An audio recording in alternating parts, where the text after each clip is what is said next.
All right, so these are the AirPods Pro second generation. They came out in September 2022. So they've been out for a year and a half now. If you watched my last video dealing with earphones, I lost my, well, I didn't lose them. They actually just cracked out on me, my first gen AirPod Pros. So I needed some new headphones, but I needed some that didn't break the bank. So I ended up going with the Beats Studio Buds. I actually have a review on that on my channel if you want to check it out. I had to get some new headphones. So what I did, I was thought to myself like, okay, I just need to go ahead and go with the tried and true, go with what I know. So I went ahead and got another pair of AirPods Pro, but I went with the second generation now. There's a few things that's upgraded with it. Better driver, better performance, better chip, the same battery life. A new case design, in my opinion, I feel is useless because I'm not actually gonna put a lanyard right here, because if I do that, that means this will be opening all the time, and I just don't feel like that's a good idea. But yeah, these are the AirPods Pro second generation. So how do they perform? I'm gonna focus on 5 things: the active noise cancellation, the transparency mode, the sound quality, the adaptive audio, and the conversational awareness.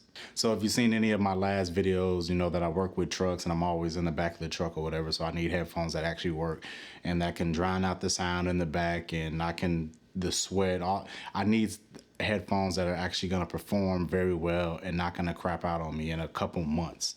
So with the active noise cancellation, these headphones are still the best in the game dealing with earbuds, wireless earbuds. These are the best in the game, bar none. If you turn on noise cancellation on these AirPods, you need to tell Siri to turn on noise cancellation, or you can just do it from your phone, from the control center, and turn it on. It's instant. It's instant. It's the best in the game, bar none. You can't top it, can't beat it. Transparency mode is also really, really good. I'm not going to say it's the best in the game, but it's really, really, really good. If you have the right ear tips in your ear, it feels like you're just in the same setting that you would be in without the AirPods in your ear.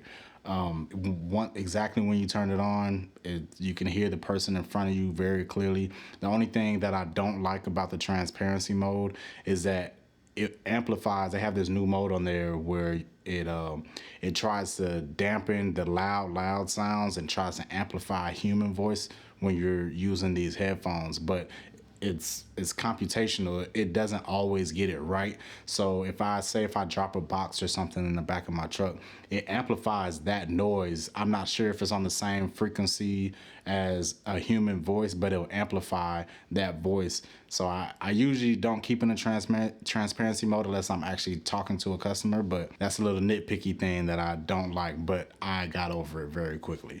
Now, the sound quality of these headphones are very good for the price. These headphones, they're $250 on Apple, but you can get them for like $180, $176, around there. You can get them sub $200 very easily. You can go on Amazon, probably has a sale right now. It's Amazon Prime Week or whatever. The video's not sponsored, by the way, but it's Amazon Prime Week or whatever, so you can probably get them for like $179. If you want to go use, you could probably get them for around $150, but it just brand new off of Amazon from a third-party seller. You can get it for like $180. But for the price point, these sound excellent. These sound great, especially with active noise cancellation turned on. They sound amazing. They're a little bit bass heavy, dealing with like hip hop music and just music in general that has a heavy bass line, but you can easily fix that with the equalizer, either in your music settings or whatever streaming service or music service that you listen to. I do want to note that in all 3 modes, and the 3 modes that I'm talking about is active noise cancellation, transparency mode, and just everything off, the sound sounds different in each mode. So active noise cancellation, to me, you'll get the best sound. Transparency mode, obviously you have the outer noise coming in also while the music is playing, so you're going to hear your background while the music is playing. And with nothing on, with ANC turned off and transparency mode turned off, it's a cool sound, but it just sounds like regular headphones. For optimal quality, I would recommend using active noise cancellation.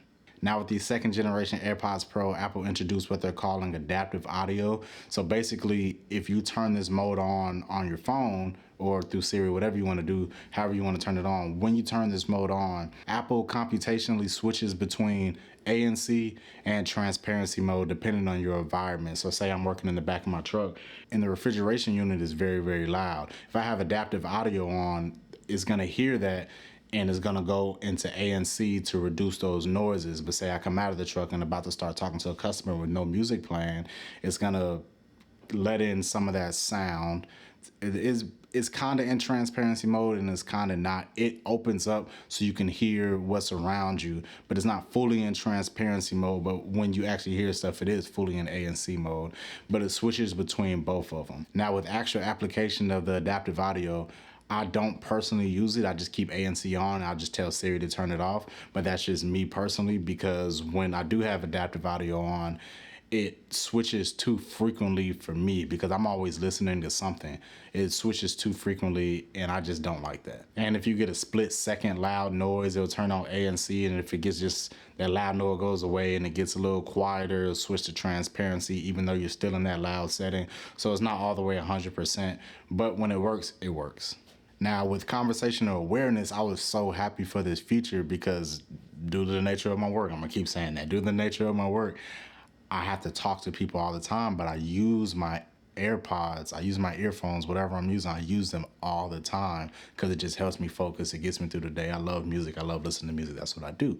But the conversational awareness, when it came out, I was like, okay, this is good. When I start talking to people, the music will automatically go lower so I can talk to them. Using that with the adaptive audio is just going to be a seamless experience. I don't have to talk to my headphones anymore. They know what to do. But in real world application, it doesn't really work the way that you expect it to. Now, I want to say that when it is working, it works very well. If I'm listening to my music at full capacity with ANC turned on and conversational awareness also turned on, it works well to a point. So if I begin talking to somebody, the music will go lower, but you have to keep talking to that person because it's listening to you and it can't always hear the person across from you. I listen to my music very loud and it's just not fast enough for me.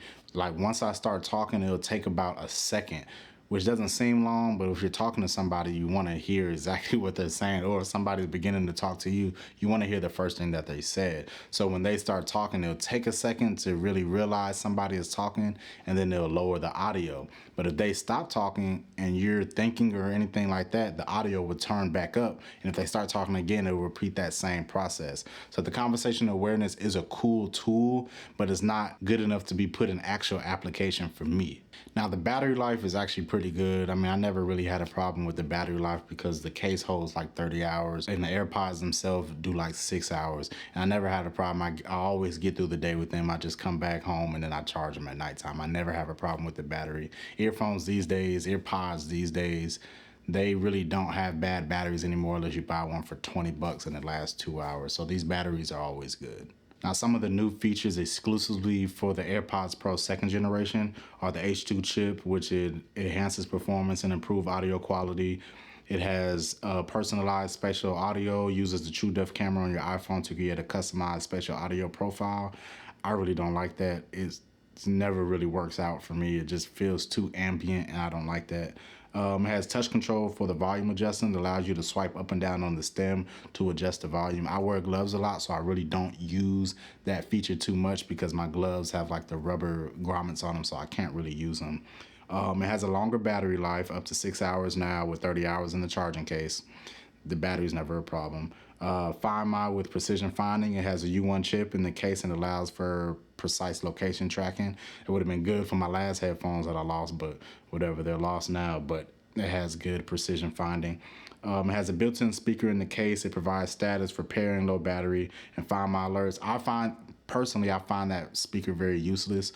I only hear it when I put it on the charger and it goes ding. But I also look at the light so I know that it's charging once that orange light comes on or amber light comes on.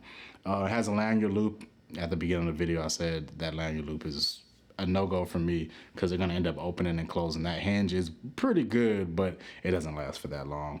It has an improved ear fit, MagSafe, wireless, and USB-C charging. I really like it for its USB-C because I also have an iPhone 15 Pro Max, and all of my Apple products now are starting to be USB-C. I have an M2 MacBook Air. If you haven't watched the review on that, go watch it. That's my highest rated video, so go watch it. Appreciate y'all for tuning in for that.